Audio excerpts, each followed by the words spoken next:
Vamos agora nos conectar com Deus. Queridos irmãos, a paz de Cristo a todos os senhores, sejam todos bem-vindos à Escola Bíblica Dominical. A todos vocês que estão presentes aqui no templo, como também a todos que nos acompanham pela televisão, pela internet. Sejam todos bem-vindos. Estamos na casa do Senhor e com a intenção de aprender dele as lições que ele tem para cada um de nós. Graças a Deus por mais um domingo, graças a Deus por estarmos aqui, por estarmos vivos e estarmos bem.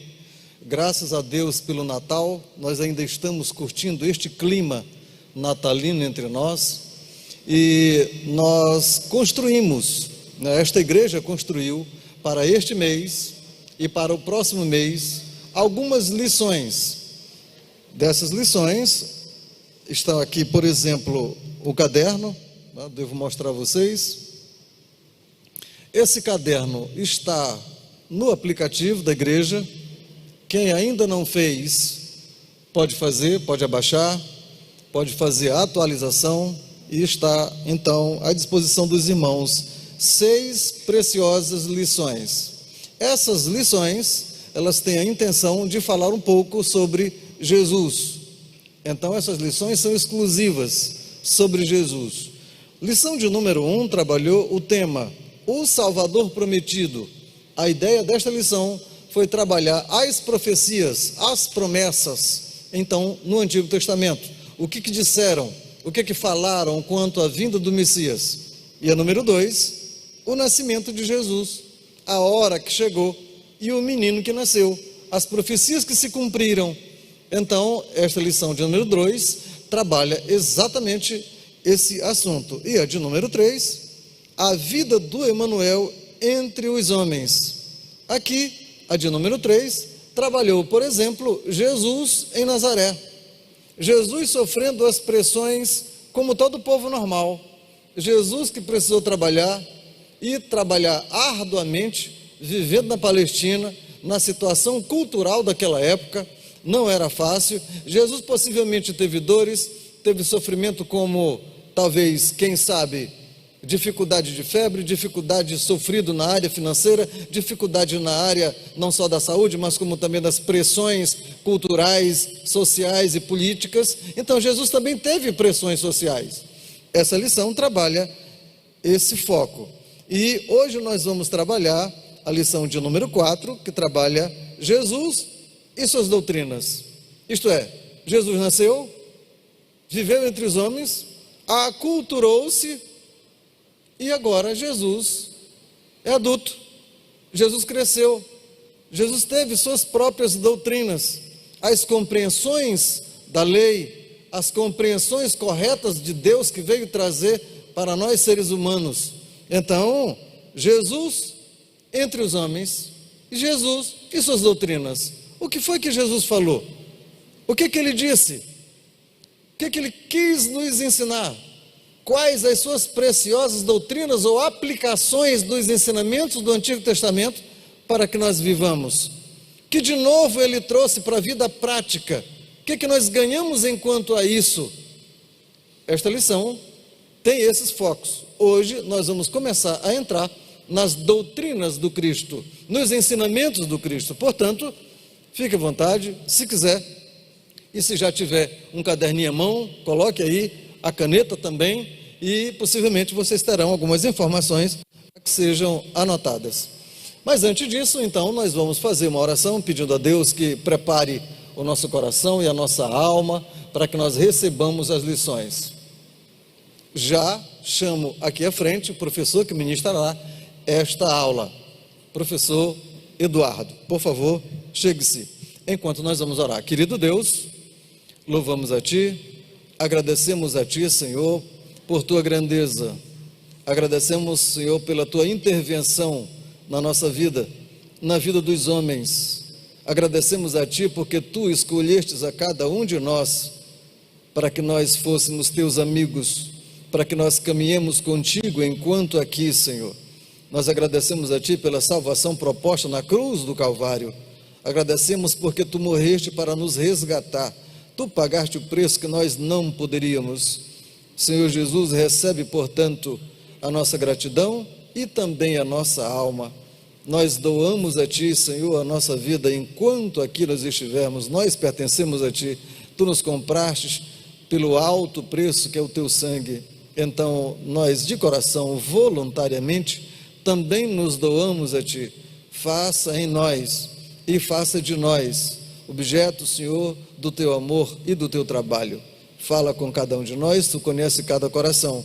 Tu conheces cada alma que há de receber hoje as Tuas lições. Então, misericordiosamente, olha, atenta para cada uma das nossas necessidades. Supre, Senhor, de nós com o Teu amor e com a Tua bondade. E assim nós queremos agradecer a Ti. Pedimos também, Senhor, que Tu abençoe o ministrante desta aula, que Tu sejas com ele, que Tu faças-os lembrar, Senhor, de todos os argumentos, de todas as palavras estudadas, para que chegue no nosso coração as informações de maneira correta, de maneira completa. E Te agradecemos, então, em nome de Jesus. Amém. Professor Eduardo, pode ficar absolutamente à vontade. Deus abençoe.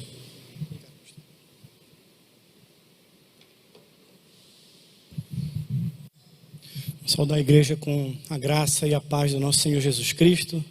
Saudar aqueles que nos acompanham através do canal de televisão, TV aberta, aqueles que estão nos acompanhando através do YouTube. Que nessa manhã de domingo, dia 26 de dezembro de 2021, você possa realmente estar sendo abençoado por esse culto, por essa escola bíblica dominical. E eu quero começar exatamente por aqui. Eu me lembro que quando eu morei em Campinas durante alguns anos, eu frequentava uma igreja, eu era membro de uma igreja, e se você subisse no púlpito daquela igreja, quando você olhava para o fundo da igreja, havia em letras garrafais enormes, escrito a seguinte frase: prega a palavra. Prega a palavra. E de alguma forma, essa mensagem ficou, tanto é que eu me lembro, alguns anos depois, tem mais de 10 anos que eu voltei de Campinas, eu sempre me lembro dessa mensagem. Eu digo isso porque o que se percebe em muitas igrejas cristãs a prática do ensino, das doutrinas, da mensagem de Cristo, daquilo que está na Bíblia, está se perdendo. Algumas igrejas deixaram inclusive de ter escolas bíblicas dominical. E a igreja Primeiro Amor, ela tem se mostrado importante porque ela tem primado pela doutrina, pela boa doutrina, pela fiel doutrina da palavra, que é infalível, inerrante e imutável. E nós temos estudado aqui a palavra. Como o pastor Max disse, nós temos aqui um conjunto de livros, revistas, que estão sendo ofertados para vocês através dos nossos canais, através das nossas mídias sociais, que trazem preciosos ensinamentos. E oportunamente, agora no mês de dezembro, nós estamos lendo uma revista sobre Jesus. Quem é Jesus, os seus ensinamentos, as suas doutrinas. Na última semana nós vivemos uma semana de intensa programação aqui na igreja. Nós vimos agora no informativo da igreja as cantatas, quem teve a oportunidade de estar presente aqui, belíssimas cantatas, que o Ministério de Música, de Artes dessa igreja, o Isto a Viva, vem fazendo, vem promovendo. E isso vem também levando a palavra. Isso vem de alguma forma ministrando aos corações. E durante esses últimos 7 dias, nós estamos imersos justamente na celebração do Natal. O que é o Natal? O Natal é um ato memorial. É um ato memorial pelo nascimento do nosso Senhor e Salvador, Jesus Cristo. Mas quando a gente percebe, muitos não conseguem perceber o verdadeiro sentido do Natal. Existe um tal, entre aspas, espírito natalino, mas muitas pessoas esqueceram que o Natal representa um ato memorial pelo nascimento daquele que veio morrer por mim e por você. Daquele que entregou a sua vida em meu e em seu lugar, que se permitiu ser crucificado numa cruz e teve o seu sangue derramado para que nós tivéssemos uma nova oportunidade, uma oportunidade de redenção, de reconciliação, de perdão dos nossos pecados. Nós não temos, por ato próprio, mérito em nossa salvação. O nosso mérito está exatamente na cruz de Cristo, no sacrifício daquele que foi santo, perfeito, justo, pleno, que morreu numa cruz para que eu e você tivéssemos uma nova oportunidade. E a Bíblia é muito clara. Nós vimos a cantata das crianças, né? João 3,16. Porque Deus amou o mundo de tal maneira que deu o seu único filho, para que todo aquele que nele crê não pereça, mas tenha vida eterna. E eu não tenho dúvida que a melhor decisão na história da vida de um homem ou de uma mulher, ou de uma criança ou de um adolescente, de um jovem, é tomar a decisão de aceitar Jesus como Senhor e Salvador da sua vida. Eu não sei se você já teve essa oportunidade ou esse privilégio. Eu não sei se você já tomou essa decisão. Muitos já tomaram, outros apenas se convenceram de que Ele é o Salvador, mas ainda não tornaram Ele centro da sua vida, da sua existência, colocando Ele como Senhor e Salvador da sua vida. Não deixe para amanhã. Tome essa decisão. Aceite a Cristo. Aceite a mensagem do Evangelho em sua plenitude. Ele morreu por você. Ele não foi aquela criança que nasceu e ficou apenas numa manjedoura, como a gente vê aí nos presépios representados em vários lugares. Ele cresceu, se fez homem, ensinou doutrinas fantásticas que até hoje ecoam e ajudaram a formar a mentalidade da civilização contemporânea. Nós vamos falar algumas lições, alguns ensinamentos de Cristo hoje. Mas Ele morreu numa cruz, foi pregado no madeiro, e no terceiro dia Ele ressuscitou. Ele venceu a morte, e ali, quando Ele ressuscitou, Ele trouxe a chave do inferno, abrindo a porta do inferno, para que eu e você pudéssemos ter vida em abundância, vida em plenitude e a vida eterna. Essa é a mensagem do Natal, a mensagem da esperança, da salvação, a mensagem de Cristo Jesus. Esse Cristo cresceu e Ele ensinou doutrinas, como diz o nosso autor da nossa revista, inquietantes para os religiosos. E a gente vê muita religiosidade na época do Natal. Muita religiosidade. Pessoas que às vezes não vão à igreja o ano todo, mas cumprem uma tradição de irem para uma celebração, para um ato religioso.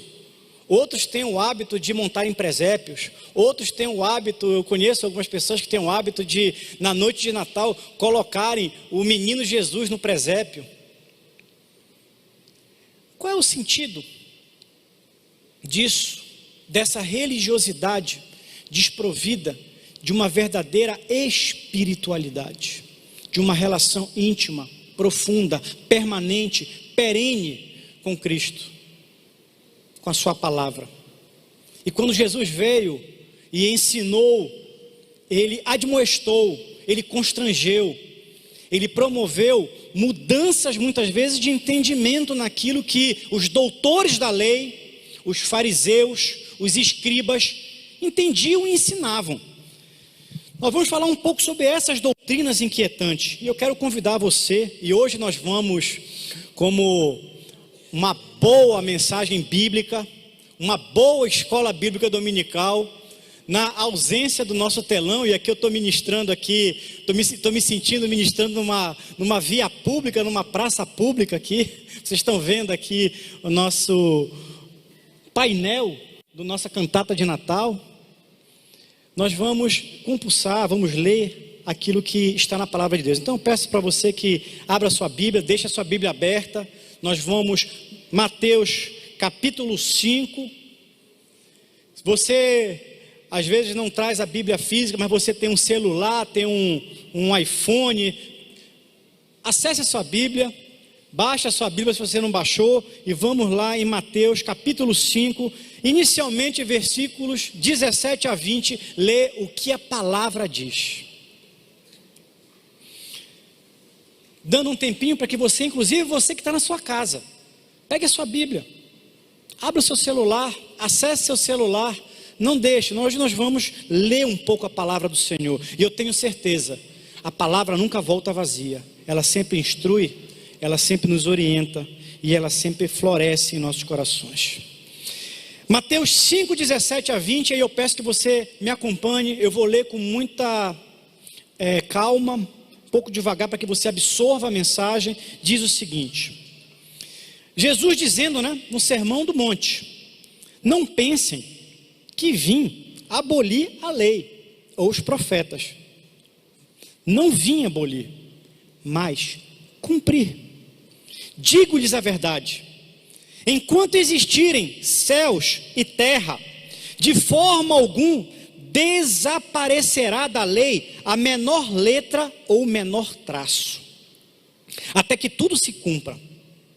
Todo aquele que desobedecer a um desses mandamentos, ainda que dos menores, e ensinar os outros a fazerem o mesmo, será chamado menor no reino dos céus. Mas todo aquele que praticar e ensinar estes mandamentos será chamado grande no reino dos céus. Pois eu lhes digo que, atenção para esse versículo, atentem para o que Cristo está dizendo aqui: se a justiça de vocês não for muito superior à dos fariseus e mestres da lei, de modo nenhum entrarão no reino dos céus. Eu quero te convidar a fazer uma oração. Eu sei que o pastor Max já orou, mas eu quero rapidamente orar com você, para que o Espírito Santo nos ensine, nos instrua na lição de hoje. Feche seus olhos. Senhor, fala conosco, Pai. Nos ensina, Senhor. Nos orienta nessa manhã. Essa manhã, aqui na Escola Bíblica Dominical, essa manhã de domingo, nós queremos aprender um pouco mais de Ti, Senhor. Que Teu Espírito Santo reine soberanamente, Senhor. Que as palavras sejam palavras vindas, Senhor, do Teu coração, Senhor. Para que essa palavra possa produzir, Senhor, mudança, transformação, crescimento, sabedoria, Senhor. Fortalecimento do corpo de Cristo. Mas também, Senhor, mudança, metanoia. E que nós possamos entender o que é o reino de Deus. E a nossa função no reino de Deus, Senhor. Essa oração que eu te faço, Senhor. Que nós te fazemos nessa manhã, Senhor. No nome santo de Jesus. Amém. Quando eu estava preparando essa lição, eu sempre tenho o hábito de compulsar, por hábito, sou professor, vários documentos, vários manuais, vários comentários bíblicos, para tentar entender o que o texto traz, não só no seu contexto, mas naquilo que tem como significado principal. Ao observar esse texto que nós lemos e essa lição que nós lemos, existem alguns ensinamentos importantes de Cristo, mas existe uma mensagem central que Ele está tentando passar para aqueles que estavam naquele momento lhe escutando. Lembrando que Ele estava no sermão, Ele estava dando um sermão, Ele estava ensinando. Qual é o foco desse ensinamento? Jesus estava ensinando sobre os objetivos da lei. Qual é o objetivo da lei? Existe um objetivo da lei? E havia certamente entre aqueles que seguiam Jesus, como existe hoje. E é comum você observar nas igrejas, é comum você observar, sobretudo nas mídias sociais, um debate se deve-se ou não cumprir as leis. Talvez você já tenha escutado essa frase, eu já li várias vezes, inclusive ditos de muitas vezes de pessoas que deveriam ter um entendimento diverso. Deus é amor. Como se Deus sendo amor fosse permitido fazer qualquer coisa. Então eu tenho, Deus é amor, eu tenho em Cristo licenciosidade. Licenciosidade é uma palavra diferente de liberdade. Em Cristo nós temos liberdade. Em Cristo nós temos plena liberdade, mas em Cristo nós não temos licenciosidade para o pecado. Por quê? Porque o amor de Deus, e Jesus é o maior símbolo do amor de Deus, que deu seu Filho por nós em nosso lugar. O amor de Deus jamais anda dissociado da sua justiça. Você percebe isso? O amor de Deus jamais anda dissociado da sua justiça. Em Cristo nós temos liberdade, mas em Cristo nós não temos licenciosidade para pecar. Porque existe um manual. Existe um manual. Existem regras. Existem leis. E Jesus não veio aqui, como ele mesmo disse, descumprir as leis, mas ele veio cumprir as leis. O que ele está fazendo ao proferir essas palavras é chamar a atenção para um debate sobre leis, legalidade das leis e religiosidade. Religiosidade, algo que nós podemos entender como sendo uma prática desprovida de espiritualidade e comunhão profunda com Deus. É algo que nós fazemos meramente para atender um requisito, algo que é legal, algo que é costumeiro, algo que é, mas não está firmado em nosso coração, em nosso caráter. Nós fazemos algo muitas vezes por tradição, nós fazemos algo por costume, nós fazemos muitas vezes algo para evitar uma punição. E muitos fazem isso. Existe uma Constituição. Só para a gente fazer um paralelo. Nós temos no Brasil uma Constituição que foi outorgada em 1988. E lá diz o que é legal, o que é lícito, e o que é ilegal, o que é ilícito. E muitos deixam de praticar crimes, não é porque tem um coração puro, mas é porque tem medo da punição, tem medo das consequências. Se você matar, você vai ser preso. Muitos deixam de cometer crimes porque temem a punição, mas o seu coração muitas vezes deseja aquilo, o seu caráter muitas vezes está propenso a fazer aquilo. Quem estuda psicologia sabe que existe uma coisa chamada superego. O que é o superego? Quando você às vezes tem vontade de fazer algo contra alguém, mas o teu superego diz: não faça porque você terá consequências, não faça porque você vai pagar um preço alto sobre isso. Você pode ser preso, você pode receber uma sanção legal, você pode ser multado, você pode ser processado. Não que aquilo represente uma vontade do teu coração ou algo do teu caráter, mas você tem apenas medo da consequência. E às vezes a religiosidade é exatamente isso.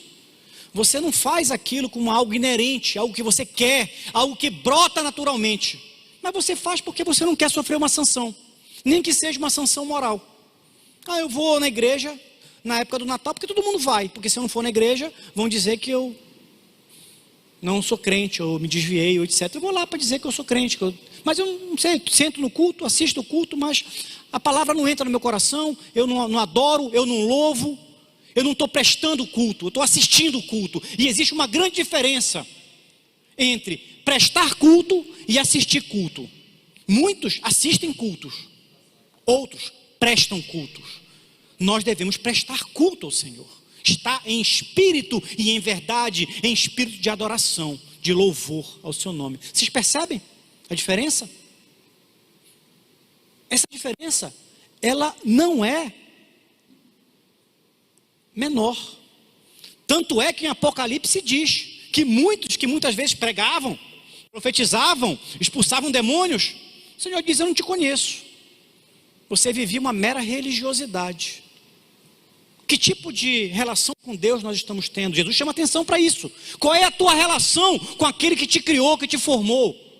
Não viva uma religiosidade. Jesus veio, portanto, naquele momento, e através dos seus ensinamentos e desse ensinamento, resgatar a verdadeira essência da palavra, da lei. Nós temos a nossa Constituição, 88. Mas Jesus veio dizer que a lei, ela precisa estar firmada aonde? Em nosso coração. Por quê? Porque a lei é expressão, tem que ser expressão do nosso caráter. Quando a gente estuda formação das leis, das constituições, a gente percebe que a Constituição, no fundo, é a expressão de uma cosmovisão de uma sociedade. São hábitos, regras culturais que se tornam regras legais, jurídicas, normativos. A legislação, portanto, é a expressão de uma cosmovisão. A legislação, portanto, precisa nascer aonde? Toda a cosmovisão nasce no interior, no coração de uma pessoa. E onde é que nasce a cosmovisão do cristão?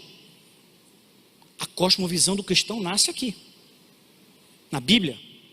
Por isso que nós dizemos que a cosmovisão cristã também é chamada de cosmovisão bíblica. E existe uma constituição aqui. Quando a Constituição foi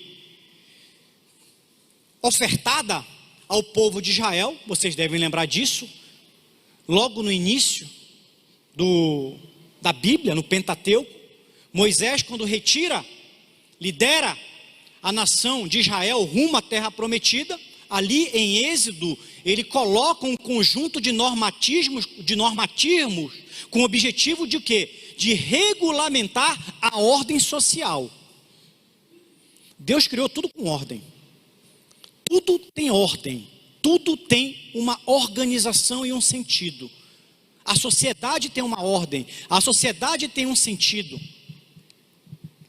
Nós temos, portanto, um mandamento, uma lei. Em Êxodo, Deuteronômio, quando Moisés entrega definitivamente um conjunto de leis ali para serem cumpridos pela nação de Israel. E ali começa um debate sobre as leis, o cumprimento, a legalidade dessas leis. Ali existia uma constituição para o povo de Israel. O que Jesus está dizendo, portanto, é o seguinte, vamos lá. Primeiro, para a gente entender, o cumprimento das leis deve partir primeiro de uma intenção do coração. Segundo, legalidade ou religiosidade sem que ações partam do coração são para Jesus práticas vazias. Jesus, portanto, está instruindo o desenvolvimento da espiritualidade de um povo, daqueles que o seguem. E ele diz, é importante que vocês produzam uma metanoia, uma mudança de entendimento, uma mudança de paradigma. Fariseus, escribas, podem até cumprir a lei, mas muitas vezes não entendem a lei e não as têm no coração. Romanos 12:2 fala sobre isso, Paulo fala sobre isso. O que Jesus está querendo produzir nos seus discípulos é uma fé racional, firmada na conversão. Conversão é mudança de atitude. E aí tem uma questão importante aqui. Muitos aceitam Jesus como Senhor e Salvador da sua vida, mas não mudam de atitude. Não se convertem verdadeiramente. Porque não mudam as práticas, não mudam as intenções do seu coração. E aí eu vou falar uma coisa para vocês. O Evangelho muitas vezes nos confronta e nos constrange. Todos nós já fomos em algum momento confrontados e constrangidos pelo Evangelho. Porque uma coisa é aquilo que o homem carnal quer. Outra coisa é aquilo que o homem espiritual deve fazer. Quantas vezes nós não estamos com vontade de fazer uma coisa e você vai abrir a Bíblia e começa a lutar internamente com você? E a Bíblia diz, isso é errado, isso é pecado, isso não é certo. E você está brigando internamente com você. Eu brigo diariamente comigo. Eu não sei você, mas eu brigo diariamente comigo.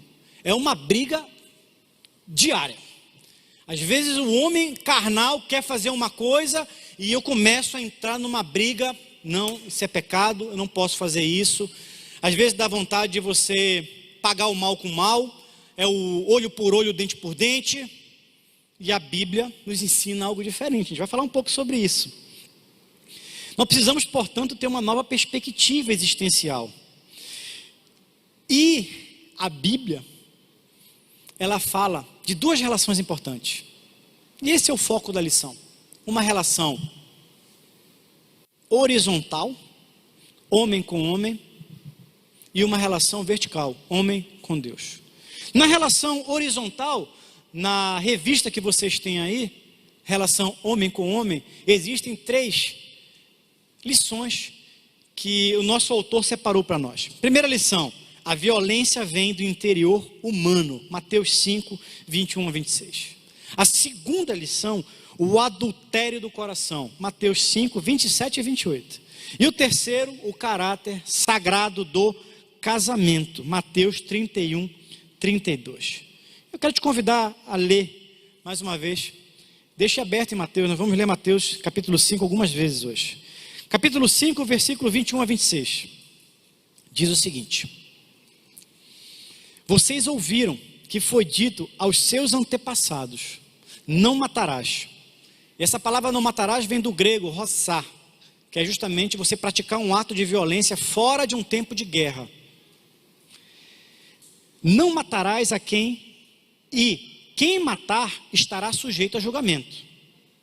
Mas eu lhes digo que qualquer que se irar contra seu irmão estará sujeito a julgamento. Também qualquer que disser a seu irmão racá. Não sei se a sua versão está escrito racá. Racá é uma palavra hebraica que é um insulto. É como se fosse tolo. É quase como um xingamento. Será levado ao tribunal. Qualquer que disser louco, corre o risco de ir para o fogo do inferno. Versículo 23. Portanto, se você estiver apresentando sua oferta diante do altar, e ali se lembrar que seu irmão tem algo contra você, deixe a sua oferta ali, diante do altar, e vá primeiro reconciliar-se com seu irmão. Depois volte e apresente a sua oferta. Jesus veio firmar uma nova aliança. A antiga aliança firmada na época do Antigo Testamento, Jesus veio para uma nova aliança, mas a nova aliança não revoga a lei. Essa nova aliança reprova a violência e enfatiza o valor da vida humana, só que ela vai além. Ela explica essa ordenança dizendo o seguinte: olha, os sentimentos alimentam as ações.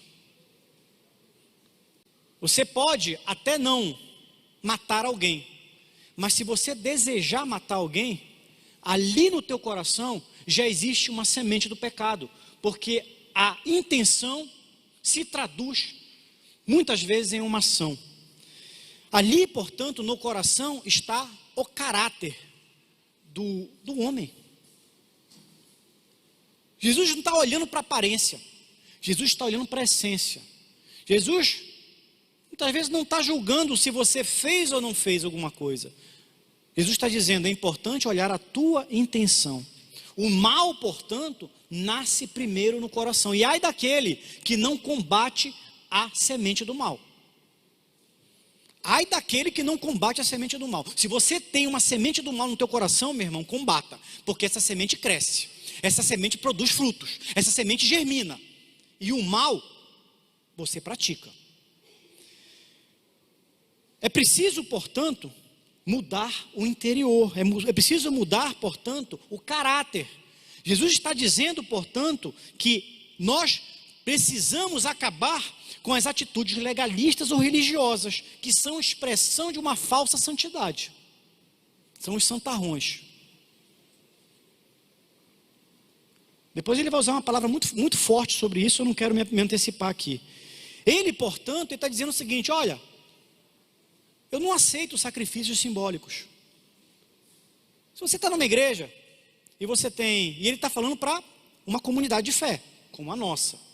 Você está numa igreja com uma comunidade de fé como a nossa, não adianta você dar boas ofertas, se no teu coração você nutre maldade, perversidade, iniquidade, ira, contenda, fofoca contra os irmãos. É isso que ele está dizendo. Produza antes de trazer uma oferta. E aí eu me lembrei, quando eu estava lendo isso, de Caim e Abel, né? Produza antes de trazer uma oferta atitudes no coração, caráter. Mude, se converta, se transforme, Será que nós somos verdadeiramente transformados, convertidos ou apenas convencidos do Evangelho? Muitos são convencidos do Evangelho. Segunda lição que ele traz do caráter horizontal é do adultério no coração. Vamos continuar em Mateus capítulo 5, versículo 27 a 30. Jesus continua dizendo: mas vocês ouviram o que foi dito: não adulterarás. Mas eu lhes digo: qualquer que olhar para uma mulher para desejá-la, já cometeu adultério com ela em seu coração. É o que eu falei anteriormente. O desejo produz o pecado.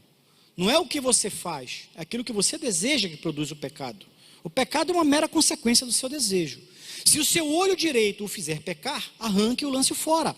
É melhor perder uma parte do seu corpo do que ser todo ele lançado no inferno. E se a sua mão direita o fizer pecar, corte-a e lance-a fora. É melhor perder uma parte do corpo, do seu corpo, do que todo ele para o inferno. Jesus estava falando da lei do adultério, que era um pecado grave. Mas aqui havia um entendimento capcioso por parte dos mestres da lei. Cuidado com quem ensina. Por isso que a gente sempre diz, a boa doutrina bíblica é aquela que diz o seguinte: você pode até escutar um pregador, você pode até escutar uma mensagem bíblica, mas sempre testifique com a Bíblia e com a palavra. Na dúvida, fique com a Bíblia. Ele estava fazendo um confrontamento com alguns mestres da lei. Havia uma discussão sobre adultério, a prática do adultério, a prática do divórcio. Havia toda essa discussão sobre os termos da lei, o que a lei permitia, o que a lei não permitia. E aí ele me fez lembrar o episódio da mulher adúltera, né? Que está lá em João 8,3, na qual os fariseus chegam com Jesus, né? E confrontam Jesus. Olha, essa mulher adulterou. A lei diz que nós temos que apedrejá-la. E aí? A pegadinha estava onde? Se Jesus diz apedreja conforme a lei, Jesus estava indo contra os seus ensinamentos. Se Jesus diz não apedreja, Jesus estava indo contra a lei. O que Jesus fez? Confrontou eles através da lei, da palavra. Ele diz o seguinte: aquele que dentre vós, João 8,7, né? Aquele que dentre vós estiver sem pecado, seja o primeiro que lhe atire a pedra. O que os exegetas dizem sobre esse texto? A lei dizia que para que houvesse o apedrejamento tinha que ter a presença dos dois, do homem e da mulher adúltera. Só que levaram só a mulher. E Jesus pergunta: aquele de vocês que não tiver, escreve algo na terra, né? Que até hoje há vários debates sobre o que ele teria escrito. Não vou entrar nisso agora. Mas ele diz: aquele que não tiver pecado, que atire a primeira pedra. Portanto, ele aprofunda essa questão do pecado no nível da consciência humana. Ele não considerou que o pecado do adultério fosse menor, menos grave. Mas ele usou essa situação para mostrar que nenhum homem, atenção, nenhum homem é santo o suficiente para condenar outro homem. Você percebe? Nós não temos legalidade no reino espiritual para julgar e condenar quem quer que seja. Ah, fulano vai para o inferno. Ah, ciclano é um pecador. Ah, aquele ali não tem Cristo no coração. Quem somos nós para julgar? Me lembrei de outra frase da Bíblia, né? Precisamos retirar muitas vezes a trave que está nos nossos olhos antes de olhar para o cisco que está no olho do irmão. Nós somos muito acostumados a apontar os dedos, a dizer, a julgar. Essa é mais uma atitude farisaica, legalista. E Jesus está dizendo o seguinte: nós precisamos entender que só existe um santo. E nós vamos ser submetidos ao tribunal desse santo. No final nós vamos estar diante de um trono branco e vamos ser julgados. Mas somente Ele pode nos julgar e somente Ele pode nos condenar. Terceiro ensinamento: o caráter sagrado do casamento. Ainda em Mateus 5, 31, 32, diz o seguinte: foi dito, aquele que se divorciar da sua mulher, deverá dar-lhe certidão de divórcio. Mas eu lhes digo, que todo aquele que se divorciar de sua mulher, exceto por imoralidade sexual, faz com que ela se torne adúltera. E quem se casar com a mulher divorciada, estará cometendo adultério. Bom, divórcio. Divórcio é outra questão abordada de uma forma extremamente legalista pelos mestres da lei e pelos fariseus. Você pode ver a origem desse debate lá em Deuteronômio 24:1, aonde está lá na Bíblia a questão do divórcio, mas Jesus traz o ensinamento de algumas coisas importantes aqui. Primeira questão: o casamento é uma instituição criada por Deus.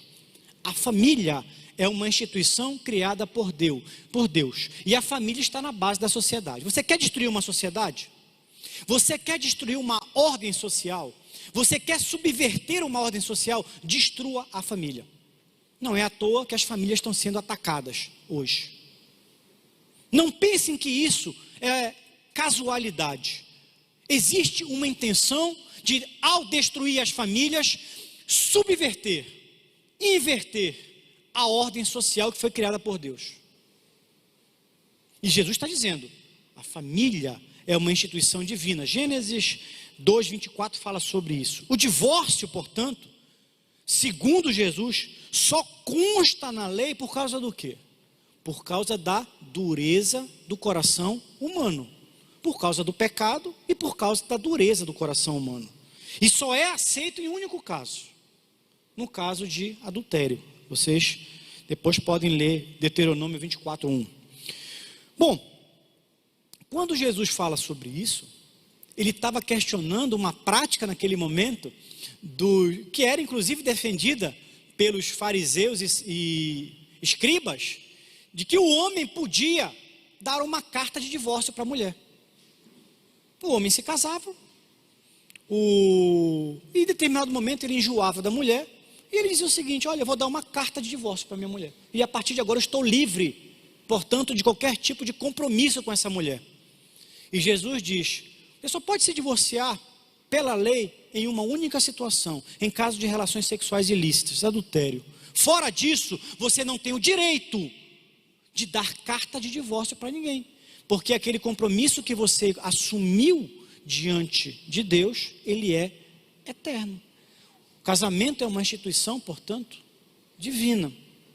Ali ele estava confrontando, portanto, os mestres, os fariseus, que estavam ensinando uma doutrina diferente.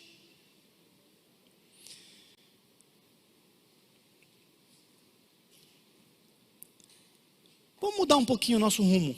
Como diz o pastor Max, vamos mudar o rumo da prosa. Presta atenção, né, Max? Ele fala também sobre o relacionamento com Deus. Falou sobre o relacionamento com o homem, e ele fala também sobre o relacionamento com Deus. E ele fala sobre votos e juramentos. Isso aqui é muito legal, isso aqui é muito interessante. Votos e juramentos. Quem já jurou aqui? Ah, eu juro. Jura? Quem já jurou aqui? Leitura bíblica. Mateus 5, 33, 37, ele continua. Vocês também ouviram o que foi dito aos seus antepassados. Não jure falsamente, mas cumpra os juramentos que você fez diante do Senhor. Mas eu lhes digo, não jurem de forma alguma, nem pelo céu, porque é o trono de Deus, nem pela terra, porque é o estrado de seus pés, nem por Jerusalém, porque é a cidade do grande rei.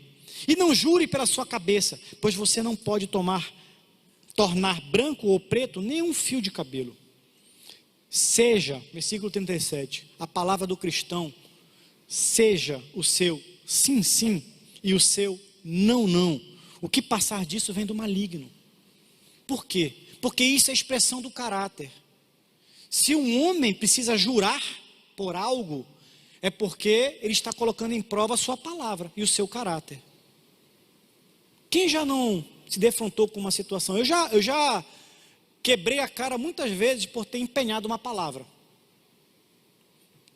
empenhei palavra e não volto atrás.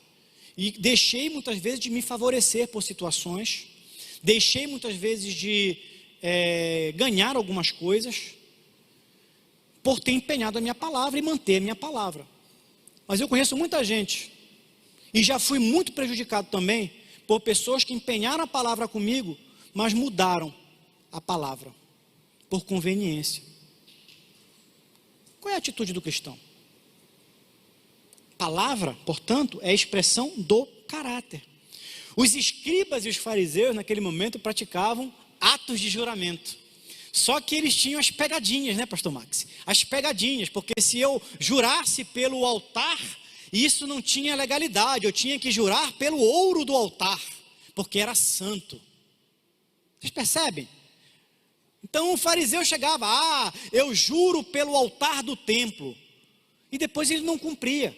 E quando iam questionar, ele dizia, não, mas eu jurei pelo altar do templo, porque se eu tivesse jurado pelo ouro do altar do templo, era o ouro que é santo. Estão percebendo as pegadinhas que muitas vezes a gente encontra aí, e a Bíblia fala sobre isso, daqui a pouco a gente vai ler um versículo sobre isso. Então eles usavam o juramento de forma conveniente e a seu interesse, flexibilizavam o juramento quando lhes convinha. E Jesus questiona a hipocrisia dos escribas e fariseus. Daqui a pouco a gente vai ler Mateus 23 sobre isso. A palavra de um homem, portanto, a palavra de um cristão possui valor intrínseco. Não é extrínseco, é intrínseco. Meu irmão, você vai fazer tal coisa? Vou. Ok. Palavra dada. Compromisso feito e assumido. Valor intrínseco. Está, portanto, no seu caráter. E não no valor de um altar, de um ouro, do incenso. Eu juro sobre isso, eu juro sobre aquilo.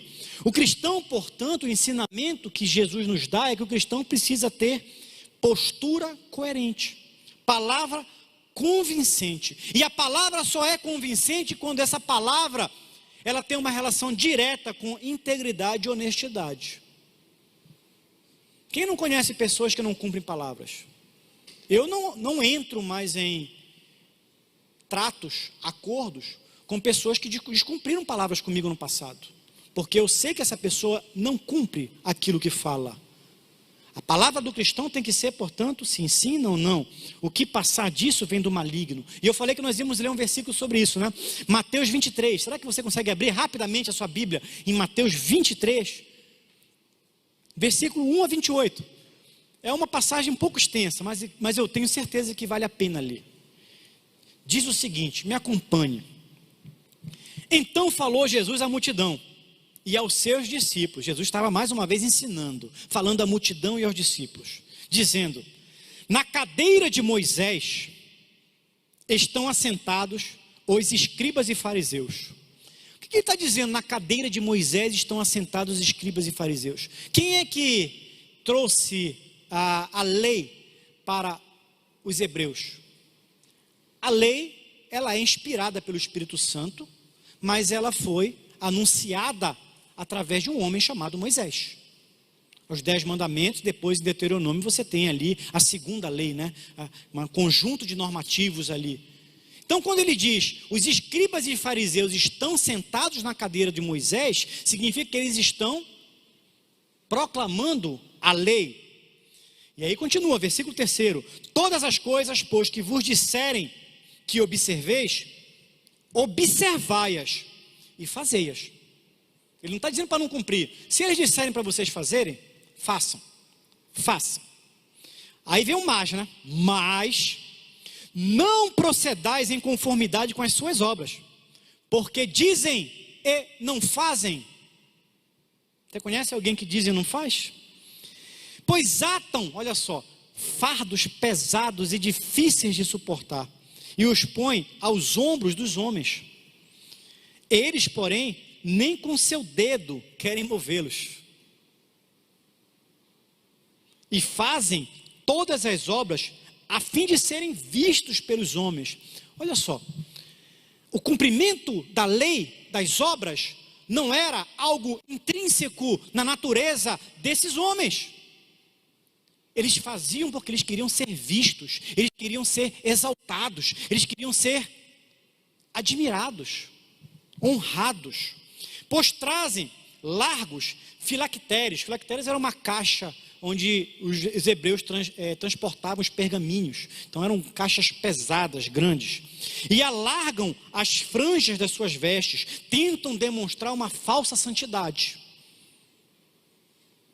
Você conhece alguém que anda com uma Bíblia embaixo do braço, como se a Bíblia passasse por osmose, mas a pessoa anda com a Bíblia embaixo do braço, mas adultera, peca, mente, rouba, engana, mas tem a aparência do santarrão.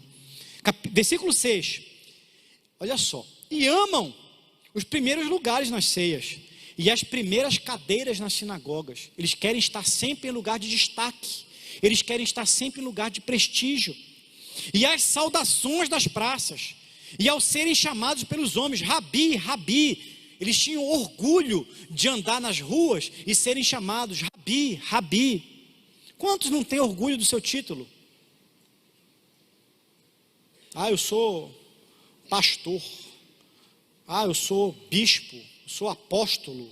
Quantos têm orgulho de título? Título é algo humano. Título é algo que nós colocamos, mas no reino dos céus isso não tem muito significado. Vós, porém, não queirais ser chamado de Rabi, porque um só é vosso mestre, a saber, o Cristo. E aí ele diz: todos vós somos irmãos. Nós estamos numa posição aqui, numa comunidade de fé, de horizontalidade. Ninguém é maior de ninguém. Ninguém tem status maior de ninguém. Ele continua: nem vos chameis, continuando, versículo 9: e ninguém na terra chameis vosso Pai, porque um só é vosso Pai, o qual está no céu. Nem vos chameis mestres, porque um só é vosso mestre, que é o Cristo. O maior dentre vós será vosso servo. Quem era o maior dentre vós que será o servo deles? O próprio Cristo. Foi servo, se fez servo e nos deu um exemplo. Você quer ser o maior no reino de Deus? Sirva, não queira ser servido. Versículo 12: e o que a si mesmo se exaltar será humilhado, e o que a si mesmo se humilhar será exaltado. Aí ele começa a dar as chicotadas aqui. Mas ai de vós, escribas e fariseus, hipócritas, pois que fechais aos homens o reino dos céus, e nem vós entrai, nem deixai entrar o que estão entrando. Continua: ai de vós, escribas e fariseus, hipócritas, pois que devorais as casas das viúvas, sob pretexto de prolongadas orações. Por isso sofrereis mais rigoroso juízo. Terceira vez: ai de vós, escribas e fariseus, hipócritas, porque percorreis o mar e a terra para fazer um prosélito. Prosélito vem de proselitismo, proselitista, aquele que anuncia o que não faz, porque eu sou isso, porque eu sou aquilo. E depois de ter desfeito, o fazeis filho do inferno 2 vezes mais do que vós. O proselitista se faz depois de filho do inferno, pecador, 2 vezes mais do que vós. Palavra. Ele continua: ai de vós, condutores cegos, porque dizeis, olha só, e aí tem a ver com juramento: qualquer que jurar pelo templo, isso nada é, mas o que jurar pelo ouro do templo, esse é devedor. Insensatos e cegos, pois qual é o maior? Aí Jesus começa a dissecar sobre isso. Qual é o maior? O ouro ou o templo que santifica o ouro? E aquele que jurar pelo altar, isso nada mais é? Mas e aquele que jurar pela oferta que está sobre o altar, esse é devedor? Insensatos e cegos, por qual é o maior? Pois qual é o maior? A oferta ou o altar que santifica a oferta? Portanto, o que jurar pelo altar, jura por ele e por tudo que sobre ele está. E o que jurar pelo templo, jura por ele e por todo aquele que nele habita. E o que jurar pelo céu, jura pelo trono de Deus e por aquele que está assentado nele. Mais uma vez, ai de vós, escribas e fariseus hipócritas, pois que dizimais a hortelã e o endro e o cominho, e desprezais o mais importante da lei. Qual é o mais importante da lei? O juízo, a misericórdia e a fé. Deveis, porém, fazer estas coisas, mas não omitir aquelas. Percebe? Ele não está abolindo a lei, mas ele está dizendo, de nada adianta você cumprir a lei e não usar de fé, de misericórdia, de compaixão, de caridade, de amor ao próximo. Condutores cegos, que coais um mosquito e engolis um camelo. Ai de vós, escribas e fariseus hipócritas, pois que limpais o exterior do copo e do prato, mas o interior está cheio de rapina e de intemperança. Eu gosto desse que vem em seguida depois aqui. Fariseu cego, limpa primeiro o interior do copo e do prato, para que também o exterior fique limpo. Ai de vós, escribas e fariseus hipócritas, eu gosto desse aqui, pois que sois semelhantes aos sepulcros caiados, que por fora realmente parecem formosos, mas interiormente estão cheios de ossos, de mortos e de toda imundícia. Ele compara, portanto, os fariseus e os mestres da lei ao sepulcro caiado. O que é um sepulcro caiado? É um lugar de sepultamento, caiado, fechado, aonde eles tinham todo o zelo com a parte externa. Adornavam, cuidavam, zelavam, não deixavam crescer vegetação, limpavam, mas por dentro era podre, fétido. E muitos de nós estamos adornados por fora, e por dentro somos podres, fétidos, imundos, pecadores. Assim também vos exteriormente pareceis, justo aos homens, mas interiormente estáis cheios de hipocrisia e iniquidade. Segunda e última lição acerca da relação com Deus aqui, Mateus 5, 38, 48. Fala sobre amor e vingança. Vocês ouviram o que foi dito. Esse é legal. Olho por olho e dente por dente. De onde é que vem isso? Vem da lei de Talião e do código de Hammurabi, antigos. E diziam o seguinte, olha, se alguém me fizer um mal, nós vamos colocar uma restrição. Eu posso retribuir o mal com o mal, desde que o mal que eu retribuo não seja maior daquele mal que me foi feito. Então, se alguém vem na minha terra e mata meu filho, eu tenho, segundo esse entendimento, o direito de ir na terra de quem me infligiu o mal e matar o filho dele. Mas eu só posso matar um, porque ele matou um. Se eu matar dois, estou agindo com uma medida acima daquilo que eu tenho direito. Mas eu lhes digo, não resistam ao perverso, não lutem com o perverso, não lutem com o mal. Não se paga o mal com o mal. Não se paga o mal com o mal. Se alguém o ferir na face direita, ofereça-lhe também a outra. E se alguém quiser processá-lo e tirar-lhe uma túnica, deixe que ele leve também a capa. E se alguém o forçar a caminhar com ele 1 milha, vá com ele 2. Dê a quem lhe pede, e não volte as costas àquele que deseja pedir-lhe algo emprestado. Versículo 43. Vocês ouviram o que foi dito: ame o seu próximo e odeie o seu inimigo.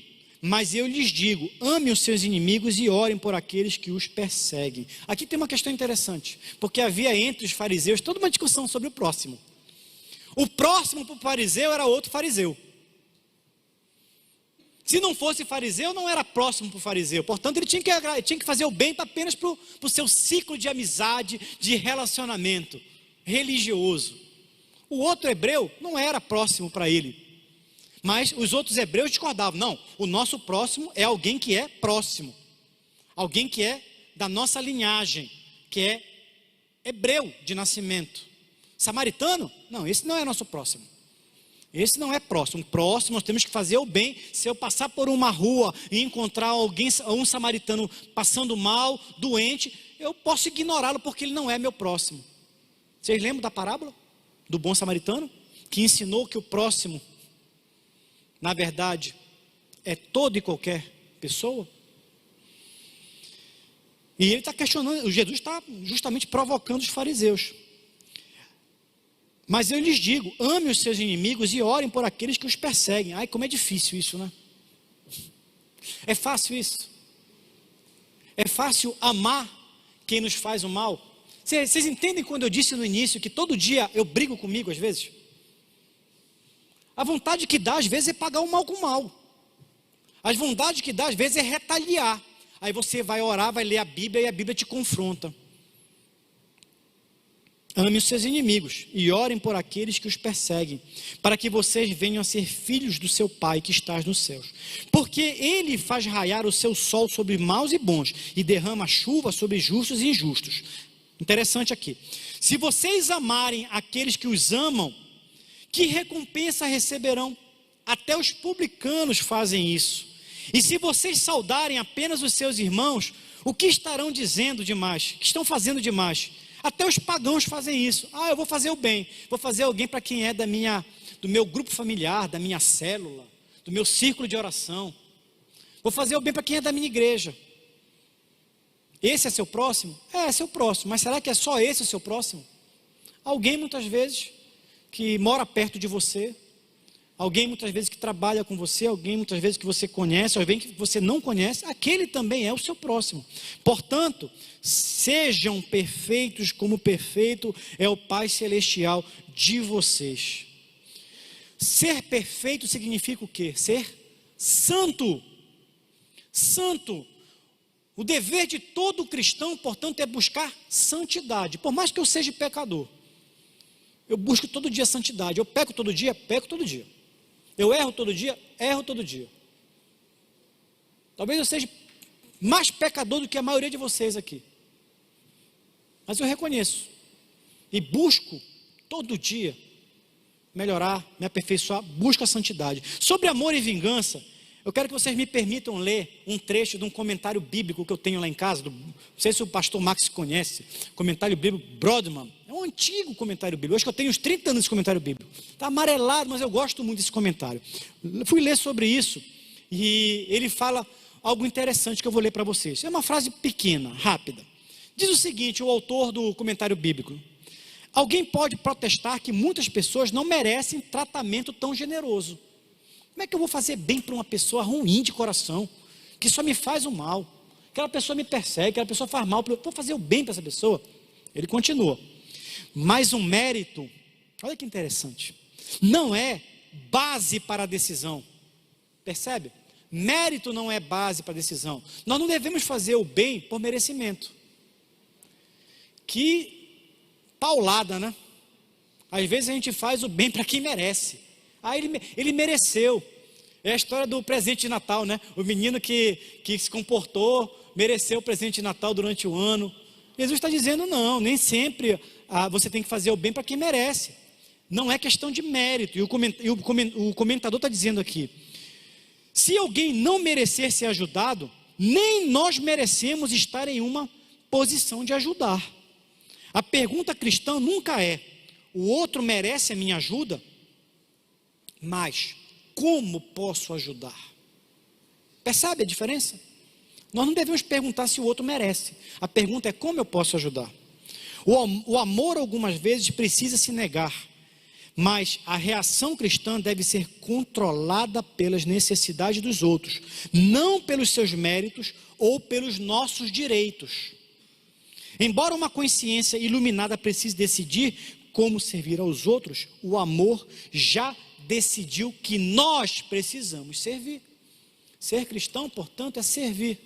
Ser cristão, portanto, é ajudar a quem precisa, tendo ele mérito ou não, merecendo ou não.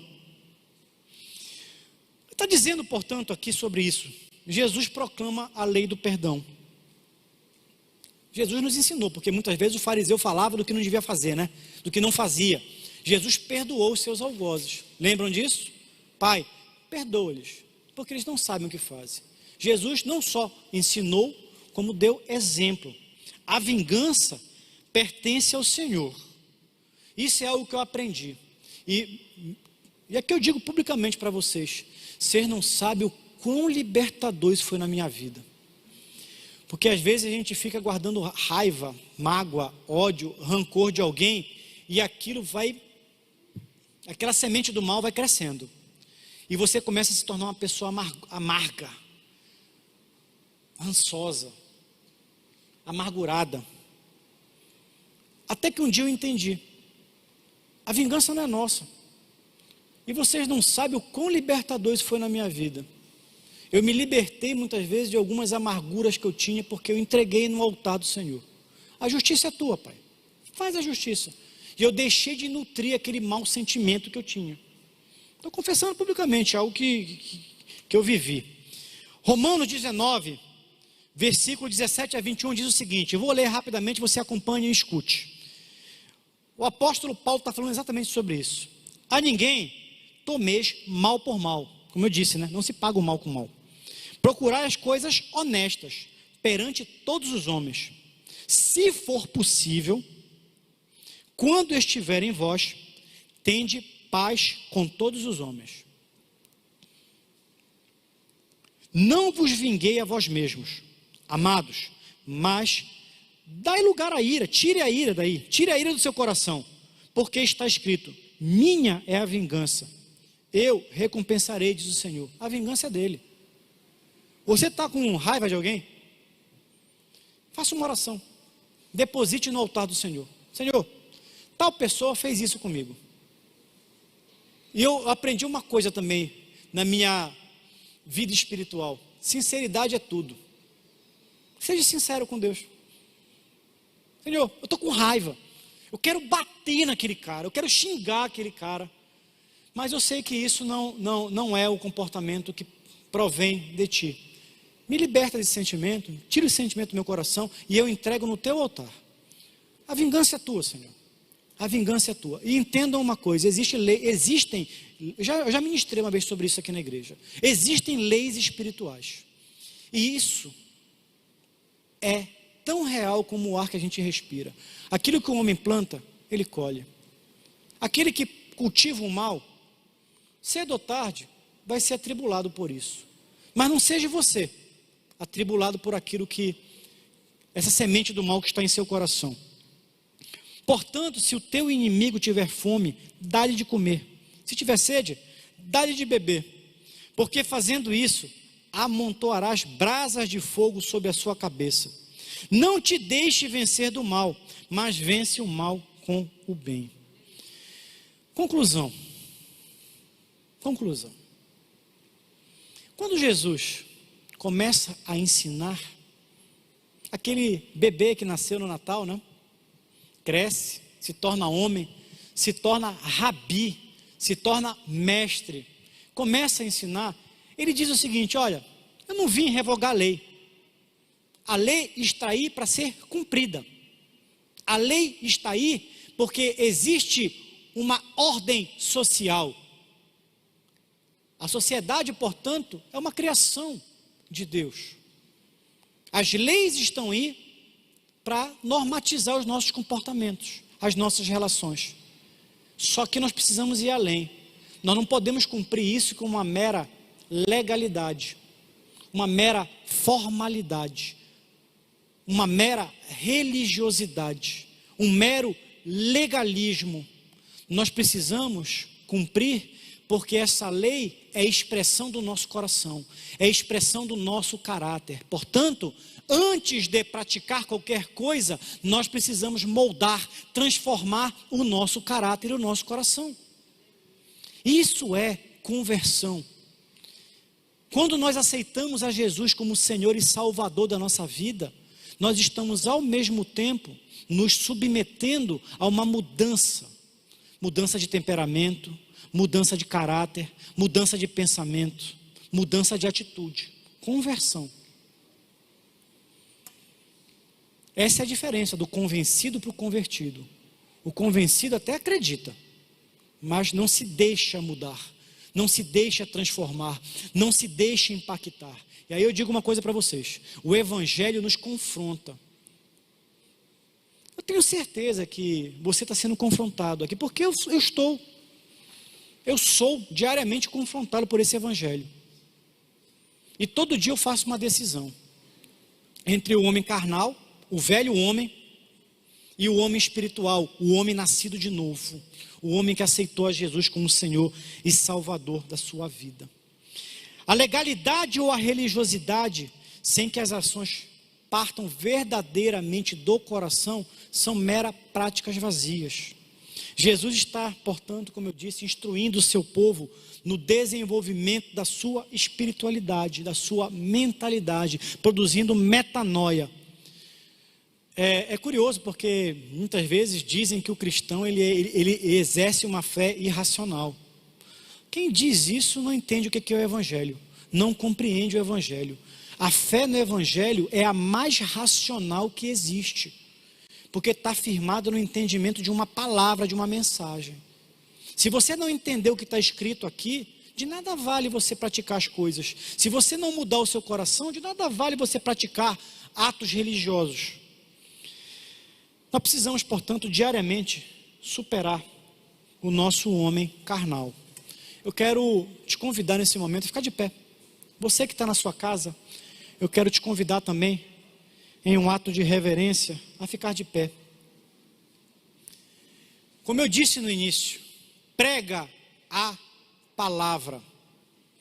Muitas igrejas estão deixando de pregar palavra com medo de perder fiéis, porque a palavra constrange. Muitos escutam, e você tem uma parábola da semeadura, né?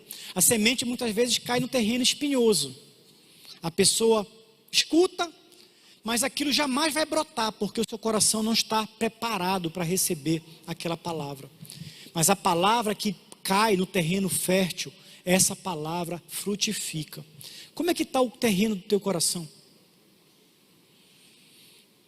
Eu me lembro que uma vez, quando eu era jovem, e às vezes nós precisamos, como eu disse, a melhor coisa para Deus é a honestidade, é a sinceridade. Quando eu era jovem uma vez, eu tive um período que eu me desviei do evangelho. E um dia, eu me lembro que eu cheguei tarde da noite em casa, tinha tentado preencher meu vazio do meu coração com outras coisas. Cheguei em casa, aquele sentimento vazio, e eu me lembro que eu fiz uma oração naquela noite. Deveria ter por volta de 17, 18 anos de idade. Eu fiz uma oração, e eu fui muito honesto com Deus. Eu virei: Senhor, eu não tenho a menor vontade de ler a tua Bíblia, eu não tenho a menor vontade de ir na tua igreja, eu não tenho a menor vontade de te cultuar, mas no fundo, eu gostaria de ter vontade de fazer essas coisas. Essa foi a minha oração naquela noite. Pouco tempo depois, foi me dando vontade de ir à igreja de novo, visitar uma igreja de novo, assistir uma palavra, um culto. A melhor coisa, se você quer que o Espírito Santo trabalhe na sua vida, é você ser honesto com Deus. Deus conhece teu coração. Senhor, eu estou com raiva. Senhor, eu estou com ódio no meu coração. Senhor, eu realmente estou me sentindo mal em relação a isso. Senhor, eu não quero ir na tua casa. Senhor, eu não quero orar. Senhor, mas eu gostaria, eu quero que tu faças isso. Deus trabalha no meu coração. Essa é a essência do cristianismo. É uma relação honesta com Deus, direta. Nós não temos intermediários. Nós não precisamos de alguém que faça a mediação nossa com Deus. Você na sua casa, você pode fazer essa oração. Eu quero fazer uma oração com cada um de vocês aqui. Estão aqui nesse domingo, que estão nos assistindo, que nós possamos ter a humildade de sermos honestos diante de Deus. Feche seus olhos. Senhor, quero inicialmente te agradecer, Pai, pelo privilégio dessa manhã, estarmos aqui reunidos para te cultuar, Senhor, para te adorar, para aprender mais de ti, Senhor, para ouvir a tua palavra, Senhor, para entender, Senhor, os teus ensinamentos, o teu propósito, Senhor. Qual foi o teu propósito, Pai, ao enviar Jesus Cristo, Senhor, que nós celebramos todo ano, todo dia 24 para o dia 25 de dezembro, até por uma tradição, nós celebramos um ato memorial pelo nascimento de Jesus. Mas muitas vezes nós não entendemos esse ato memorial, o sentido desse ato memorial, e nem temos uma vida, Senhor, diante de Ti. Nós não buscamos santidade, nós não buscamos transformação. Muitas vezes nós vivenciamos apenas uma mera religiosidade, Senhor. Uma prática desprovida de essência. Nosso coração começa a dar lugar, muitas vezes, Senhor, àquilo que produz amargura, que produz contenda, que produz divisão, que produz o pecado, Senhor. Pai, a Tua palavra nos exorta. E nós queremos entregar as nossas vidas diante de Ti nesse momento, Pai. Toma, Senhor, as nossas vidas, Senhor. Que Teu Espírito Santo sonde, Senhor, a cada coração, Senhor, que verdadeiramente está nesse momento, sendo honesto, sendo franco, sendo sincero contigo, Senhor. Tu conheces os nossos pensamentos, Tu conheces as nossas intenções, as nossas atitudes, Senhor. Nós queremos começar Te pedindo, Senhor, que nós possamos verdadeiramente, Senhor, sermos transformados por Ti, Senhor. Transforma o nosso coração, Senhor. Transforma o nosso caráter, Senhor. E se nós estamos errando, pecando, nos perdoa, Senhor. Perdoa o nosso pecado, Senhor. Perdoa as ofensas que nós muitas vezes cometemos, Senhor, contra as pessoas que estão próximas de nós, Senhor. Nos perdoa, Senhor, porque muitas vezes nós falhamos, Senhor. E nós temos sido, Senhor, muitas vezes não tão bons testemunhos do Teu Evangelho. Mas que a partir de agora, Senhor, a partir de hoje, Senhor, esse Teu Evangelho possa produzir transformação em nossas atitudes, Senhor, a partir da mudança do nosso coração, a partir da mudança da nossa mentalidade, Senhor. Nós queremos, Senhor, caminhar rumo à santidade. Nós queremos caminhar rumo à plenitude. Nós queremos caminhar, portanto, Senhor, de uma forma que nós possamos ter intimidade plena contigo, Senhor. Nós queremos viver em Teu altar, Senhor, uma comunhão plena e profunda contigo, Senhor. Produz, Senhor, transformação. Nós não queremos ser, Senhor, hipócritas. Nós não queremos ser sepulcros caiados. Não queremos ter mera religiosidade. Nós não queremos ser um fariseu dos tempos modernos, ou um escriba do tempo moderno que conhece tudo sobre a Bíblia, sobre a Tua palavra, mas não pratica, Senhor. Nós queremos viver a essência do Teu cristianismo, Senhor. Pai, muito obrigado porque Tu tem nos ensinado, Senhor. E que nós possamos, Senhor, não só aprender mais de Ti, ter uma vida plena, uma vida santa, mas que nós possamos, Senhor, entender que nós precisamos ser servos do Teu reino, Senhor. Servir o Teu reino. Cumpra em cada um de nós, Senhor, em cada um que está nesse momento fazendo essa oração, o Teu propósito. Essa é a oração, Senhor, que nós fazemos a Ti, no nome santo de Jesus, nesta manhã, Senhor. Amém.